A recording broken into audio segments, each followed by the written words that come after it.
ان بے خودوں کا بیان جو اپنے ہنر اور شر سے محفوظ ہو گئے۔ وہ بے خود جو اپنے ہنر اور شر سے مطمئن ہیں، جنہوں نے اپنا وجود حق میں اس طرح فنا کر دیا ہے جس طرح ستارے دن کے وقت سورج کے نور میں فنا ہو جاتے ہیں۔ جب کسی کو فنا فی الحق حاصل ہو جاتی ہے تو وہ اسی طرح بے سایہ ہو جاتا ہے جس طرح حضور صلی اللہ علیہ وآلہ وسلم تھے، چونکہ وہ اپنی صفات حق میں فنا کر چکے تھے، لہٰذا ان صفات کے اعتبار سے حضور صلی اللہ علیہ وآلہ وسلم کو فقر حاصل تھا، جو کہ حضور صلی اللہ علیہ وآلہ وسلم کے لیے باعث فخر تھا۔ تو پھر حضور صلی اللہ علیہ وآلہ وسلم کی شمع وجود شعلہ شمع کی طرح بے سایہ تھی۔ جب شمع مجسم شعلہ بن جائے تو اس کا سایہ نہیں رہتا ہے۔ شمع کا موم اور سایہ اس ذات کی شعاؤں میں گم ہو گیا جس نے شمع بنائی تھی۔ شمع ساز نے شمع سے کہا کہ میں نے تجھے فنا کے لیے بنایا تھا۔ اس نے جواب دیا کہ اسی لیے میں فنا ہو گئی ہوں۔ یہ خدائی شعا ہی حقیقی شعا ہے، عارضی اور فانی شعا حقیقی نہیں ہوتی۔ شمع جب اپنے آپ کو آگ میں فنا کر دیتی ہے تو اس کا کوئی نشان باقی نہیں رہتا۔ یہی حال فنا فی اللہ کا ہے۔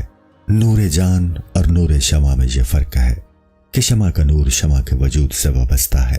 نور جان اسی قدر بڑھے گا جس قدر اس کی شمع یعنی جسم گھٹے گا۔ نور جان کی شعا باقی اور نور شمع فانی ہے۔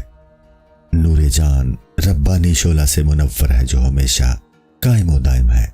جس طرح روشنی نور ہونے کے وقت آگ کے شعلے سے فنا کا سایہ دور ہو جاتا ہے، اسی طرح جب جان عین نور حق ہو جاتی ہے تو فنا کا سایہ اس سے دور ہو جاتا ہے۔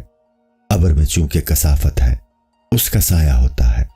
چاند کی روشنی نور خالص ہے، اس کا سایہ نہیں ہوتا۔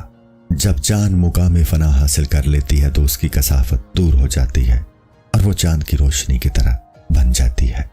اگر روح میں کسی وقت کسی قدر خودی کی کیفیت پیدا ہوتی ہے تو اس میں ابر جیسی کثافت پیدا ہو جاتی ہے۔ نور جاتا رہتا ہے اور اس نور کا محض ایک خیالی وجود رہ جاتا ہے۔ جس طرح چاند کا نور ابر کی وجہ سے کمزور پڑ جاتا ہے، یہی خود پسندی کی صورت میں نور جان کی کیفیت ہو جاتی ہے۔ ابر اور گرد کے حجاب کی وجہ سے چاند کی ایک خیالی صورت رہ جاتی ہے۔ یہی حال جسم کے ابر کی وجہ سے نور جان کا ہوتا ہے۔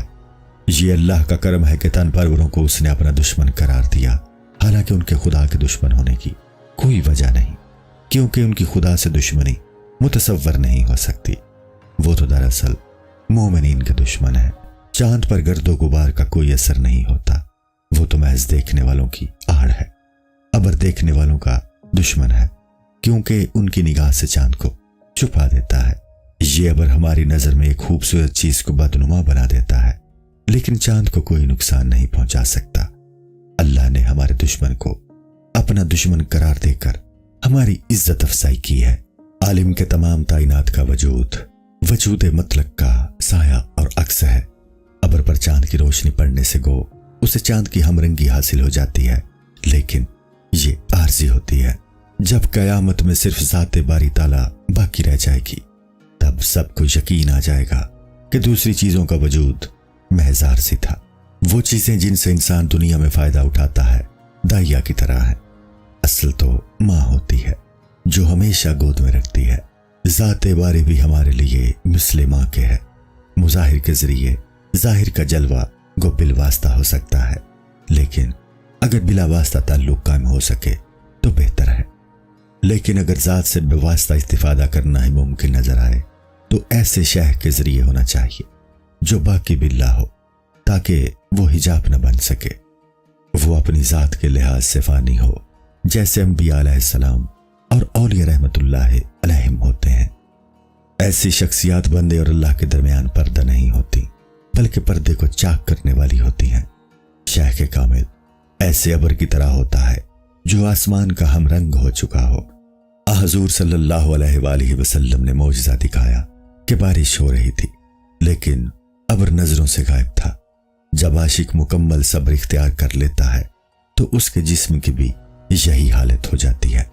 کہ بظاہر جسم ہوتا ہے لیکن اس کی جسمانیت نہیں ہوتی۔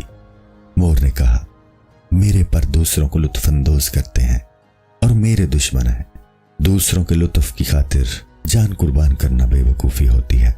سلامتی چاہتا ہے تو اپنے آپ کو عیبدار بنا لے، جیسے حضرت خضر علیہ السلام نے کشتی کو عیبدار کر دیا تھا تاکہ ظالموں سے محفوظ رہے۔